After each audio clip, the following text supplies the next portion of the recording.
हाय। आज की important video शुरू करने से पहले एक बहुत ही इम्पोर्टेंट मैसेज।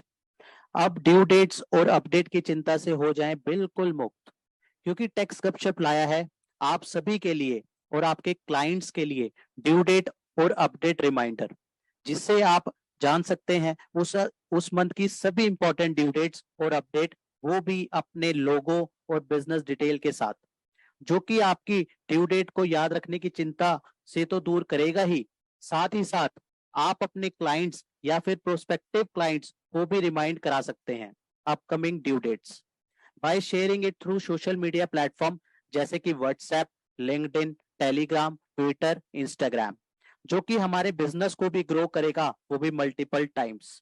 तो देर किस बात की है, आज ही नीचे दिए गए नंबर पे कॉल कीजिए और सब्सक्राइब करें और हो जाइए आज से ड्यू डेट और अपडेट की चिंता से कंप्लीटली फ्री।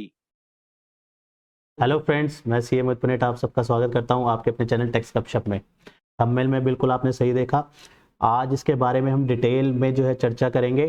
टिल 10 शुरुआत से लेकर एंड तक जो है हर एक एक्सपेक्ट को हमें ध्यान से कवर करना है, तो बने रहिए। तो और मूव करते हैं, शुरू करते हैं इस चर्चा को और मूव करते हैं स्क्रीन पे।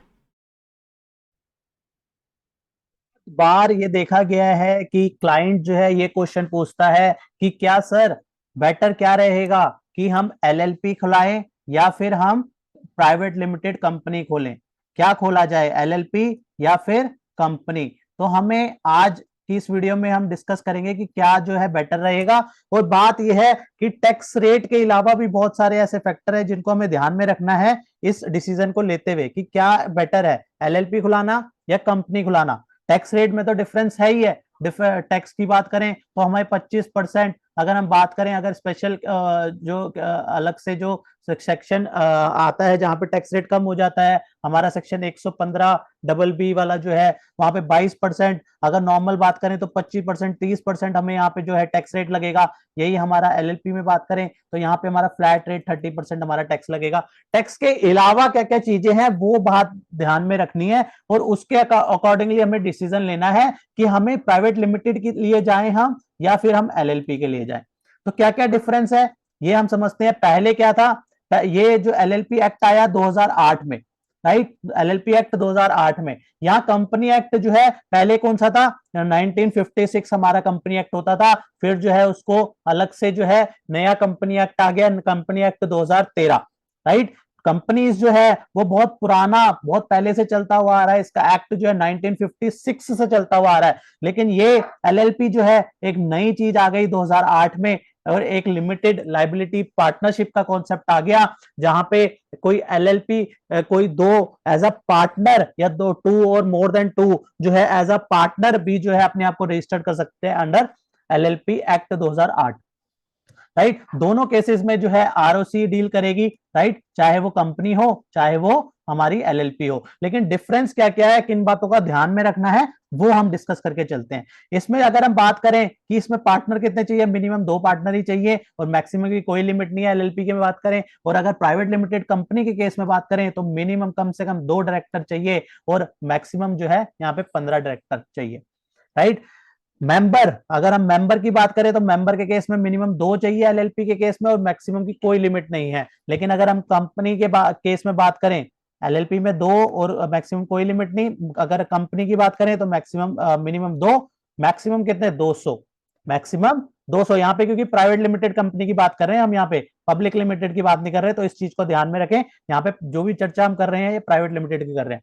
मीटिंग, मीटिंग की जैसे कि रिक्वायरमेंट रहती है कंपनी के केस में कि 4 बोर्ड मीटिंग जो है होनी चाहिए, minimum 4 board meeting required during the financial है, जिसका गैप 120 दिन का बिटवीन 2 बोर्ड मीटिंग के बीच में 120 दिन का गैप होना चाहिए। General meeting of the share holder to be conducted once in a year mandatorily, right. तो ये मीटिंग का क्लॉज जो है यहाँ पे कंपनी के केस में है। लेकिन अगर हम एलएलपी के बात करें तो हमें इसमें छुटकारा मिल जाता है। एलएलपी के केस में कोई भी बोर्ड मीटिंग की जरूरत नहीं है, यहाँ पे जरूरत नहीं है, ये एक रियायत दी गई है। यहाँ पे एलएलपी का फायदा है, एलएलपी खुलाने में आपको कोई मीटिंग, बोर्ड मीटिंग नहीं करनी पड़ेगी।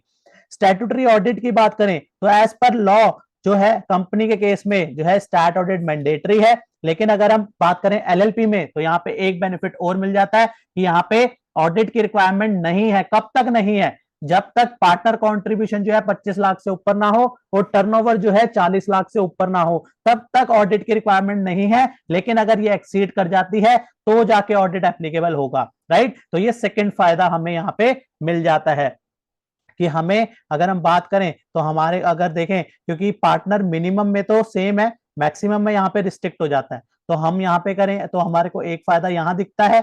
सेकंड, मीटिंग के लिए कोई रिक्वायरमेंट नहीं है। ऑडिट के लिए जो है 25 लाख और 40 लाख तक कोई रिक्वायरमेंट नहीं है।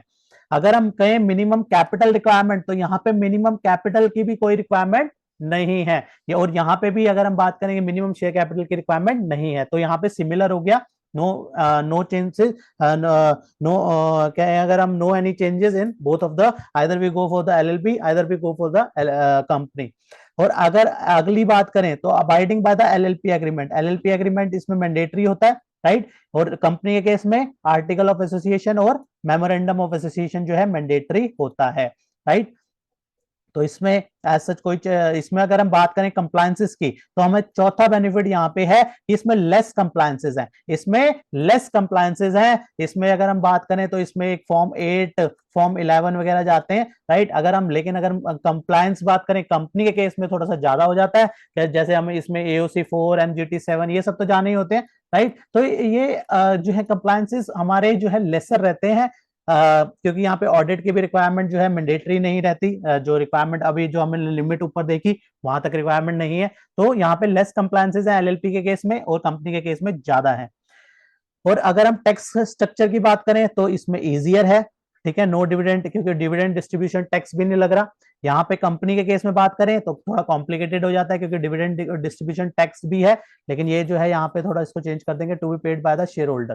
तो यहाँ पे जो है टैक्स कंप्लायंस की बात करें तो एलएलपी के केस में जो है इजियर हो जाता है टैक्स को कंप्लाई करना, right.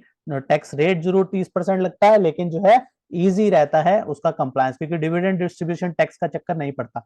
Investment, there is no cap criteria for the investment by any third party, यहाँ पे कोई ऐसी कैपिंग नहीं है। Company has to go through with section 73 and other provision and rules under.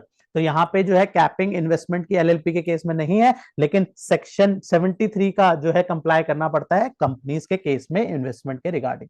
तो ये सारे फैक्टर जो है हमें ध्यान में रखने हैं टैक्सेशन के अलावा, जब भी हम डिसीजन ले रहे हैं कि we have to go for the LLP और फॉर द कंपनी। तो ये सारे जो है डिसीजन को ध्यान में रखते हुए जो है हमें डिसीजन लेना है कि हमें एलएलपी फॉर्म करनी है या फिर कंपनी के लिए जाना है।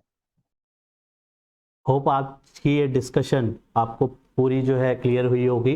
अगर फिर भी इसमें कोई डाउट रहता है तो आप प्लीज़ अपनी क्वेरी कमेंट बॉक्स पे मेंशन कीजिएगा, और आप मेल भी कर सकते हैं techsgupshup@gmail.com पे आप अपनी क्वेरी मेल कर सकते हैं। आपको ये वीडियो पसंद आई है तो इसको लाइक कीजिए और चैनल को जरूर सब्सक्राइब कीजिए। इसी तरह की सिमिलर वीडियोज़ जो है हम अपने चैनल पर लाते रहते हैं, राइट। तो आज की इस डिस्कशन को यहीं क्लोज करते हैं, मिलते हैं नेक्स्ट वीडियो में नेक्स्ट टॉपिक के साथ। टिल देन बाय बाय, जय हिंद, जय भारत।